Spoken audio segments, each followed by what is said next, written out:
Red Zone TV kwoli webale kubanga okyagoberera yonna gy'osinzira okubanga gy'otulabira kyokola kya mutawaana nnyo gwe akyagoberera omukutu guno. Nina wano amawulire ng'era bulijjo genjagala okubanga nkuwa okusinziira ku mukutu gw'amawulire ogumanyiddwa nga The Observer official website yaabwe ate nga ne mugempapula ensonga eno yafulumiddemukko nkakasa nga mwagirabye. Waliwo munnaddiini ono nga bishop ku ddaala lya bishop, munnaddiini ku ddaala erya bishop, kitegeeza aba munene nnyo. Munnaddiini ono kigambibwa nti ali mu kunoonyerezebwako era essaawa yonna yandikwatibwa, yandifuna obuzibu wandulira munnaddiini ku ddala erya bishop ng'akwatiddwa olw'okubulankanya oba okubba oba okukumpanya obuwumbi 2 n'obukadde 500 2.5 billion shillings okusinziira ku mukutu guno ogwa The Observer. Ngenda kuwa details ogenda bitegeera otegeere munnaddiini kyoyo. Waliwo olukiiko olukulembera amadiini mu ggwanga erya Uganda. Olukiiko olwo baluyita Uganda Joint Christian Council oba UJCC. Olukiiko olwo ngenda ddukuwa n'ebirukwatako ebitonotono nkuwe ne details ani ayinza kuba nga musumba kyoyo oba munnaddiini kyoyo ku ddaala ery'okubeera nti atuuka okubeera bishop, wabula nga kigambibwa nti ali mu kunoonyerezebwako era essaawa yonna results bwe zinajja akakiiko akanoonyereza ku bali b'enguzi essaawa yonna kagenda kuvaayo n'alipoota namutayiika oba n'ekiwandiiko namutayiika ky'ojja okuwulira wano ku mukutu ogwa Red Zone TV oba ng'obadde okyatugoberera. Bigambibwa nti baakwatiddwa oba agenda kuba nga avunaanibwa okubulankanya ssente y'omuwoomusolo obuwumbi 2 n'obukadde 500 birambirira. Mukutu gwa Red Zone TV Sebamudde Patrick nze ndiwo kubanga nkuweereza kampiseewo akalango kano katono nnyo nzije nkuwe details otegeere musumba kyono era ali luddawa era ssente zino yazitwala atya. Assalamu alaikum wa rahmatullahi wa barakatuh. Amanya n'eddoboozi Haji Abdu omusomi w'eddua. Nkola ku nsonga ez'enjawulo, emirimu nga gikutataganyeko, ebyenfuna byo nga bidobonkanye, ne oba oli bweru wa ggwanga emirimu gya kutankalanako. Jangu kusomere ku ddua okubeda nedda eddua zaabaawo, eddua zisomibwa omuntu n'oterezebwa mu mbeera yonna ebadde ekwesibyeko akanyaga. Nina ekyoto kye nsobola okukumira wadde oli bweru wa ggwanga nga toli kumpi wano n'ofuna omukisa ogwo nawe n'osomerwako ku ddua nga nkuteddeko n'akabaani. Allah ajja kukusaasira, ajja kwanukula. Kuba ku namba yange y'essimu 0752 44 71 56 ne ku WhatsApp kwendi mpereza obubaka sobole okuyamba. Assalamu alaikum wa rahmatullahi wa barakatuh. Yes, webale kubanga okyagoberera mukutu gwa Red Zone TV. Bw'oba tonaba kubanga osubscribinga kirira wansi awo olaba ekigambo subscribe kikwateko, kwata kade aka notification ogenda kuba tomisinga nsonga yonna nga bwe ntera okugamba nti genda otuwa ekigalo gy'okoma okulikinga information gy'ekoma okubanga etambula ate nsobola okubanga nkutuusako updates nga zino obeere nga tozimisinga. Waliwo munnaddiini omu gwe ngenda okubanga nkubuulira wabula njagala kutandika n'ekiwandiiko kino okusinziira ku article eteereddwa ku official website ya The Observer, luno olupapula lw'amawulire olumu kweza empapula z'amawulire ez'amaanyi mu ggwanga. Lugamba nti bishops probed over 2.5 billion shillings fraud. Nti abasumba, in fact si musumba wabula abasumba bannaddiini abali ku ddaala erya bishop bali mu katu, bali mu buzibu olw'okubulankanya ssente ez'omuwoomusolo obuwumbi 2 n'obukadde 500 2.5 billion shillings. Okusinziira ku kiwandiiko kino wuliriza nkikuyitireyitiremu katono omanye abasumba bano oba bannaddiini bano bali ku ddaala lya bishop bavudde ku ky'okutuuka ku ddaala eribba oba eribulankanya obuwumbi 2 n'obukadde 500. Wuliriza. The State House Anti-Corruption Unit is investigating the leadership of the Uganda Joint Christian Council UJCC over allegations of defrauding President Museveni in a failed 2.5 billion shillings project last year. Nti abasumba bannaddiini abali ku ddaala lya bishop era nga bano be bamu ku bali mu bukulembeze obw'akakiiko oba akatwala enzikiriza ey'abakristaayo oba ey'abakristo mu ggwanga erya Uganda kye tuyise the Uganda Joint Christian Council.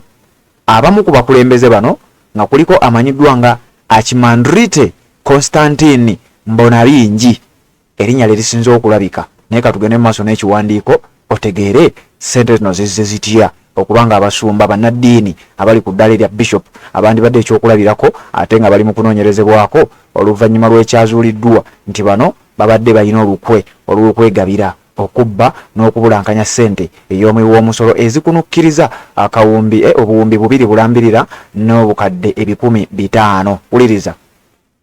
The project, titled Peace, Support and Security Protection in the Greater Masaka region, never materialized, according to investigations.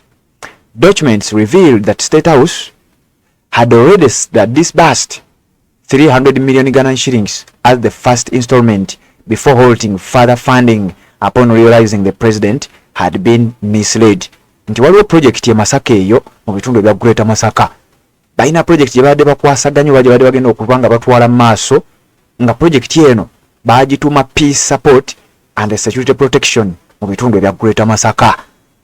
Nti kigambibwa State House yali yakalirizinga obukadde 300 nga zigenda kuba nga zibaweebwa mu installments ez'enjawulo era baali bakabawako obukadde 300 babere nga bakwasaganya project eyo wabula okusinziira ku documents okusinziira ne kunoonyereza okutono okwakakolebwa nga kiraga nti omusajja baamutomeza. Ekyokubiri nti project tetandikanga nako tewali yadde ekintu kyonna bwe kuba kuzimba tewali yadde ejjinja eryateereddwa mu kifo okuzimba kwe kuba kugenda okubeera.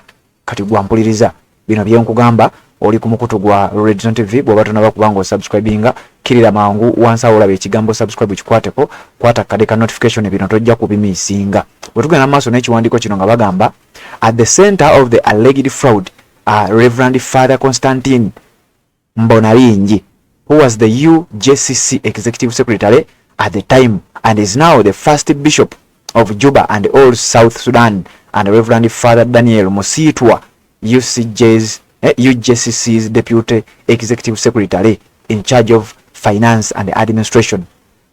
Nchabamu ku bantu bano nga bwe nkugambye amannya agasinze okubanga galabikira mu skando zino era ge gano ge nkugambye. Kuliko omusajja ono gwolaba ku screen yo oyo bamuyita Reverend Father Constantine Mbonalingi. Ono nga mu biseera ebyo kigambibwa nti ssente we zaafulumirwa era ssente we zabulankanyizibwa ye yali Executive Director owa akakiiko kano ke nkugambye akakulembera enzikiriza y'Abakristo mu ggwanga erya Uganda ke bayita Uganda Joint Christian Council UJCC. Ye yali Executive Secretary. Ssente zo we zaabulira nga tali yekka nga kuliko Reverend Father Daniel Musitwa ono nga ye Deputy Executive Secretary ku nsonga eza Finance and Administration. Kitegeeza yali akwasaganya ebintu bya ssente era bano babiri be bamu kubalabikidde amannya gaabwe agalabikidde ennyo mu bigambo bino ebyokuba nti bakumpanyiza ssente y'omuwi w'omusolo. Ssente nno nnyingi oli yatwala ba commissioners bana beegabira obwakawumbi kamu n'obukadde 700. Bano abakungu banaddiini abaliowo emyoyo beegabira obuwumbi 2 mu obukadde 5 nga ssente zino zabulankanyizibwa kyokka awaliwo project gye baali balina okuba nga batwala mu maaso. Njagala kutwala mpola mpola tubeere nga tutuuka ku nkomerero. Notably absent from the delegation were key UJCC board members such as the Provincial Secretary of the Church of Uganda, the Secretary General of the Uganda Episcopal Conference, and the Vicar General of the Uganda Orthodox Church. Nti tukitegeddeko mu delegation mulimu abamu ku bakungu abavudde mu luki oba abalina okubeera ku kakiiko akakulembera olukiiko luno lwa Uganda Joint Christian Council. Nti waliwo abakungu ku kakiiko kano abatalabiseeko abadde tebakyalabikako mu ntuula zino era nga ku bano kwe kuli ne Vicar General owa Church of Uganda waba Orthodox, Secretary General of the Uganda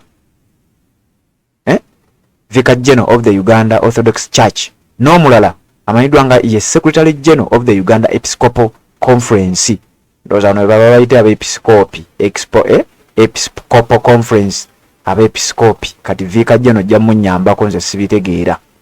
Following the meeting, Museveni directed the Principal Private Secretary Kenneth Omona and the State House Controller Jen Bareche to release the requested funds in June 2023. 300 million Uganda shillings was transferred to a new Uganda Joint Christian Council Absa Bank account with Mbonabingi and Musitwa as the account signatories. Nti mu mwaka ogwa 2023 mwezi gwali gwa mukaaga, Museveni yalagira abakulu abakwasaganya ku kino nga kubano kwaliko State House Controller Jenny Bareche ne Principal Private Secretary omuwandiisi w'ekyama amanyiddwa nga Kenneth Omona balirizinge mangu ssente ziri obuwumbi 2.5 zibeere nga ziweebwa aba Uganda Joint Christian Council. Era mu mwezi ogwa Juni mwaka 2023 kigambibwa nti banka eya Absa Banka account number eya UJCC oba Uganda Joint Christian Council ku account yaabwe eri mu banka gye bayita Absa Bank. Abakulu bano ba State House yateekako obukadde 3 nga bwali bulina okubanga buteekebwako, era nga account eyo sente kwe zaateekebwa abaali ba signatories baayo kwe kwali oli gwe nkugambye gwe bayita Mbabonganyi Mbonabingi erinnya zibuzibu bamuyita Constantine Mbonabingi n'oli gwe nkugambye gwe bayita Musitwa be bali ba signatories ba account eyo. The investigation reveals that the 300 million Uganda shillings was withdrawn and diverted for unclear purposes. Okusinziira kunoonyereza sente ezo ate munnange zagibwako ne zitwalibwa mu nsonga ezitaategeerekeka nga ne wetwogerera nakati ensonga ezo era tezinnategeerekeka. Mukutu gwa Red Zone TV tugenda mpola mpola nkuwe otegeera abasumba kye beekoze. After receiving complaints from UJCC members, State House suspended and further disbursement of the council. Investigations are now seeking to determine how the funds were used and why Reverend Father Constantine Mbonabingi and Reverend Father Daniel Musitwa created a new bank account without the knowledge of Bishop Anthony Ziwa, the chairperson of the Uganda Joint Christian Council. Nti okusinziira kunoonyereza batandise okwongera okuyigga engeri abakulu bano ababiri okuli Reverend Father Constantine Mbonabingi ne munne Reverend Father Daniel Musitwa mbu bakuliyetinga account endala nga zaawukana kweri emanyiddwa, era ndowooza ne bakyusa ssente ne zigenda nga Bishop Anthony Ziwa nga ye chairperson akulembera akakiiko kano aka Uganda Joint Christian Council nga tategedde n'abalala bakwasaganya nabo ensonga. Ssente ezo baazitwala bwe batyo. Gwampuliriza ku mukutu ogwa Red Zone TV ensonga nnyingi nnyo ezikwata ku nsonga eno oba ku mboozi eno, wabula nga bwe nkugambye nja kukuleeterako ekitonotono oluvannyuma lw'okunoonyereza okw'enjawulo. Tujja kujja ate tubeere nga tukulaga ensonga gye zaggwera, wabula nga abasumba bannaddiini kigambibwa nti baakwatiddwa mu kubeera nga baabulankanya ssente ey'omuwoomusolo obuwumbi 2 bulambirira n'obukadde 500 ng'ate bannaddiini abali ku ddaala erya Bishop nga bw'okiraba awo nti Bishops probably over 2.5 billion Uganda shillings fraud.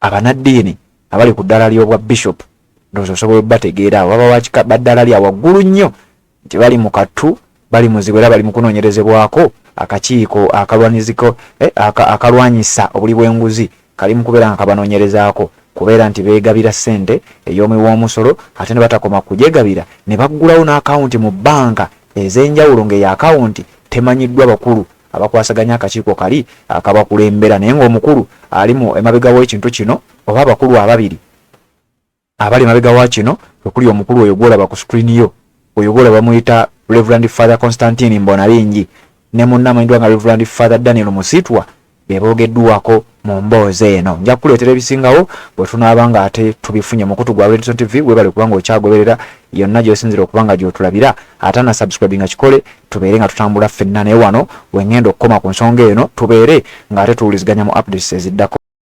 Assalamu alaikum wa rahmatullahi wa barakatuh. Amanya n'eddoboozi Haji Abdu omusomi w'eddua. Nkola ku nsonga ez'enjawulo, emirimu nga gikutataganyeko, ebyenfuna byo nga bidobonkanye, ne oba oli bweru wa ggwanga emirimu gya kucankalanako. Jangu kusomere ku ddua okubeda nedda eddua zaabaawo, eddua zisomibwa omuntu n'oterezebwa mu mbeera yonna ebadde ekwesibyeko akanyaga. Nina ekyoto kye nsobola okukumira wadde oli bweru wa ggwanga nga toli kumpi wano n'ofuna omukisa ogwo nawe n'osomerwako ku ddua nga nkuteddeko n'akabaani. Allah ajja kusaasira, ajja kwanukula. Kuba ku namba yange y'essimu 0752 44 71 56. ne ku WhatsApp kwendi mpereza obubaka sobole okuyamba. Assalamu alaikum wa rahmatullahi wa barakatuh.